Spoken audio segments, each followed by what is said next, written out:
For a generation, Yahoo was the internet. It was the digital gateway to a world of information and connection.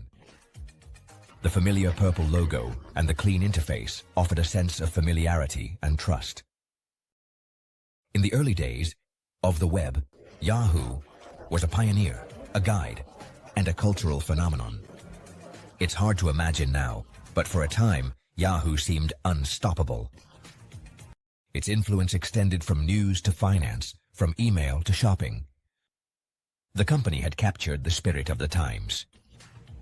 But as with many tech giants, its dominance would not last forever. The story of Yahoo is a warning, a reminder of the relentless pace of innovation and the high cost of complacency in the digital age. The story of Yahoo began, fittingly, in a Stanford University dorm room. It was 1994. Two PhD students in electrical engineering, Jerry Yang and David Philo, were spending countless hours browsing the burgeoning World Wide Web. The problem? Navigating this new frontier was a chaotic experience. Websites were disorganized and hard to find. Yang and Philo had an idea. They started creating their own directory of interesting websites, organizing them by category to make access easier. This humble project, initially called Jerry and David's Guide to the World Wide Web, quickly gained traction. They renamed it Yahoo, an acronym for yet another hierarchical, officious oracle. Although the amusing acronym concealed the serious impact their creation would have. From the mid to late 1990s, the internet exploded in popularity. Yahoo, perfectly positioned to capitalize on this digital gold rush, experienced explosive growth. Millions flocked to the site, eager to explore the expanding universe of the World Wide Web. In 1996, Yahoo went public, and its initial public offering was a resounding success. The company's market value skyrocketed. With plenty of money, Yahoo expanded its offerings, becoming a portal for news, email, finance, games, and much more. It seemed there was no limit to Yahoo's potential. The company was Wall Street's favorite and a household name worldwide. The future, it seemed, belonged to Yahoo. At the peak of its success, Yahoo received offers that, in hindsight, seem obvious. In 1998, a fledgling search engine called Google offered to sell itself to Yahoo for just $1 million. Yahoo, confident in its own search technology, refused. A few years later, Microsoft came knocking, proposing to buy Yahoo for the staggering sum of $44.6 billion. Again, Yahoo said no. These decisions would turn out to be colossal miscalculations. By rejecting Google, Yahoo missed the opportunity to acquire what would become the world's dominant search engine. By rejecting Microsoft, Yahoo closed the door to a possible escape route, a lifeline that could have saved it from its eventual decline. The Goliath of Google, a search engine, emerges. While Yahoo rested on its laurels, Google was quietly revolutionizing the search experience. Google's algorithm, constantly refined and improved, offered much more relevant search results than Yahoo's. Users, frustrated with Yahoo's cluttered interface and often useless search results, began migrating to Google en masse. Google's rise was meteoric. It quickly surpassed Yahoo as the preferred destination for searches, becoming synonymous with finding information online. As Google's star was rising, Yahoo's began to dim. The company, which once seemed invincible, was now trying to catch up, struggling to regain its footing in a rapidly changing landscape. Lost in confusion, Yahoo struggled to adapt. The internet was evolving at a dizzying pace. Social media platforms, like Facebook and Twitter, were connecting people in new and engaging ways. Mobile devices were becoming ubiquitous, fundamentally changing how users accessed the internet. Yahoo. However, it seemed trapped in the past.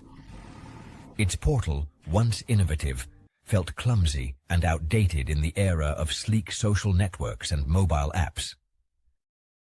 The company's attempts to adapt often seemed half-hearted, lacking the focus and vision of its early years. Yahoo acquired promising new companies, like the photo-sharing site Flickr and the social bookmarking platform Delicious, only to neglect them, allowing their potential to fade away. Data breaches and damaged trust. Security takes a hit. As if to add insult to injury, Yahoo suffered a series of devastating security breaches in the mid-2010s. In 2014, the company revealed that hackers had stolen data from at least 500 million user accounts. Then, in 2016, Yahoo disclosed another breach, this one affecting more than 1 billion accounts. These breaches, among the largest in internet history, severely damaged Yahoo's reputation. Users, once loyal to the brand, lost confidence in Yahoo's ability to protect their data. The breaches also resulted in costly lawsuits and regulatory fines, further weakening the company's already precarious position. A fallen giant. The Verizon acquisition and beyond. By 2016, Yahoo was a shadow of its former self. Its core businesses were struggling, its reputation tarnished, and its once lofty market value decimated. The company, once a titan of the tech world, was ready to be acquired. In July 2016, Verizon Communications, the telecommunications giant, announced it would acquire Yahoo's core internet business for $4.83 billion. The deal, although significant, represented a staggering fall from grace for a company that had once been valued at over $100 million. Verizon's plan was to merge Yahoo with AOL, another faded internet pioneer it had acquired the previous year, to create a digital media and advertising powerhouse. Can Apollo's bet revive Yahoo? The Verizon AOL Yahoo joint venture, dubbed Oath, and later renamed Verizon Media, did not achieve the desired results. In 2021, Verizon sold Verizon Media to Apollo Global Management, a private equity firm, for $5 billion. The deal marked another chapter in Yahoo's tumultuous journey, raising questions about the future of the iconic brand. Apollo's bet is that it can breathe new life into Yahoo by leveraging its brand recognition and existing user base to build a force in digital media and advertising. The dangers of complacency. Lessons from Yahoo's downfall. Yahoo's story is a warning about the dangers of complacency in the fast-paced world of technology.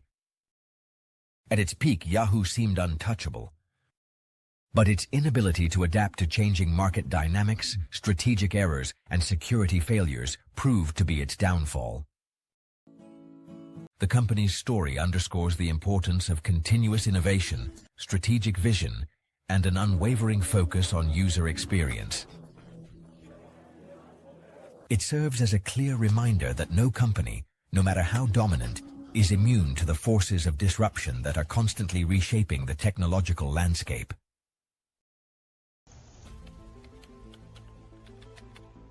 Innovation as oxygen.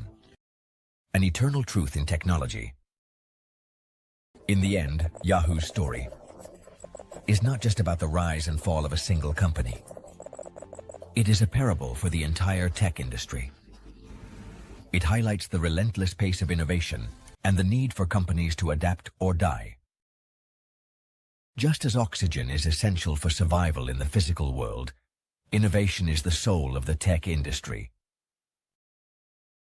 Companies that do not innovate, do not evolve, and do not anticipate the ever-changing needs of their users risk being left behind. And its stars, once bright, fade into darkness.